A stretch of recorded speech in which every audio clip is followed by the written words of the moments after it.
Hello, my name is Bailey Averett. One day I would like to be an instructional coach or a principal, and this is my presentation on special programs. First, we'll be looking at special education as defined by the Individuals with Disabilities Education Act of 1975. According to the IDEA, there are 13 disabilities that a student may have that qualify them for special education, and they are outlined here.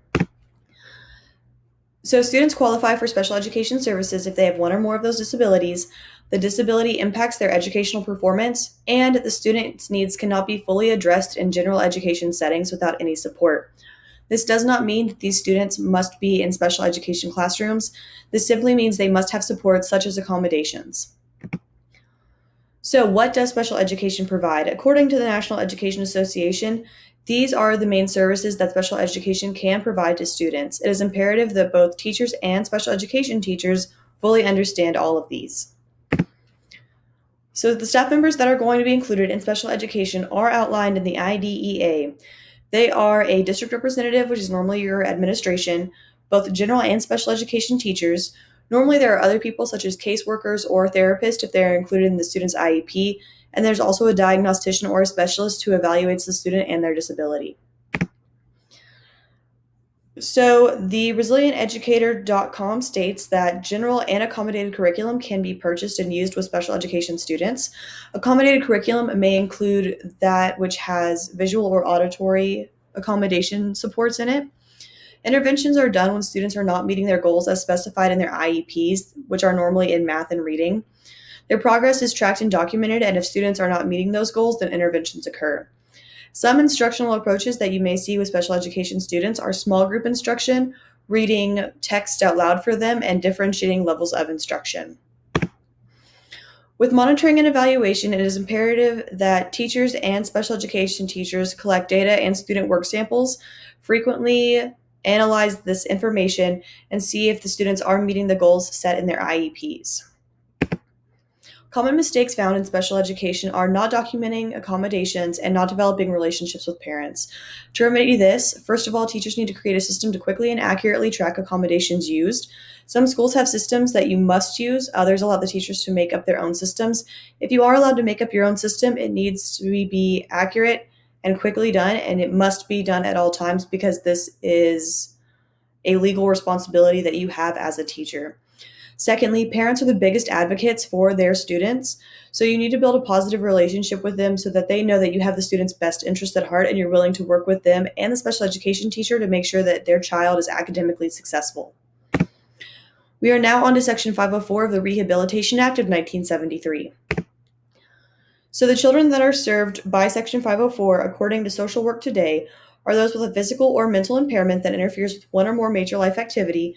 They have documentation of this impairment, and they must be regarded as having this impairment. Students qualify as long as the impairment exists, and they meet the criteria that is found on the following slide. When it comes to Section 504, it may not be a lifelong thing for these students. It could be that a student needs a wheelchair for a certain amount of time and needs to be accommodated for having that wheelchair, but once they no longer use it, they no longer need these accommodations. So 504 can provide a myriad of services that include but are not limited to note-taking, extra time, seating with the instructor, ramps installed, lamps on desks, and the use of phones. We see this a lot with our diabetic students. The 504 services really depend on the student's impairment. So the staff members involved in 504 plans are unique to every child's situation, but what we normally see are the administration, teachers, counselors, nurses, and school psychologists. With curriculum interventions and instructional approaches, they look very similar to that of the special education students. When it comes to curriculum, they also can have general or accommodated curriculum. When it comes to interventions, they don't have goals like the special education students do. However, it is up to the teacher to see that the student is not being successful in their academic attempts despite their accommodations and then to begin an intervention. And the instructional approaches can be audio or visual aids, graphic organizers, special seating. A lot of the accommodations that you'll see both in special education and 504 look very similar overall, but they are specialized to meet each student's need. With monitoring and evaluation, there needs to be periodic evaluations for your 504 students as well as a review of student work. You'll also need the medical records if the impairment is medical, and there might be other assessments just depending on the specific impairment. Common mistakes that teachers make when it comes to Section 504 are, first of all, not asking for help and then not realizing that the bulk of the responsibility falls on the general education teacher's shoulders in the implementation of the 504 plan. So to remedy this, they should find the appropriate staff members to ask questions to if they don't understand something. And secondly, they need to learn everything they can about 504 and stay updated on the laws and policies regarding these students and the services. Next, we have the difference between special education and 504 as outlined by understood.org. So first of all, special education really only services those kids who have one of those 13 disabilities. Specific staff members must be included in their ARD meetings, their IEPs, and the implementation of their plans, and IEPs must be a written document. When it comes to Section 504, any disability can fall under this category. A variety of staff may be involved, and it's just dependent on the impairment. And a 504 plan does not have to be a written document, but most of the time is for a majority of schools. Thank you for watching my presentation.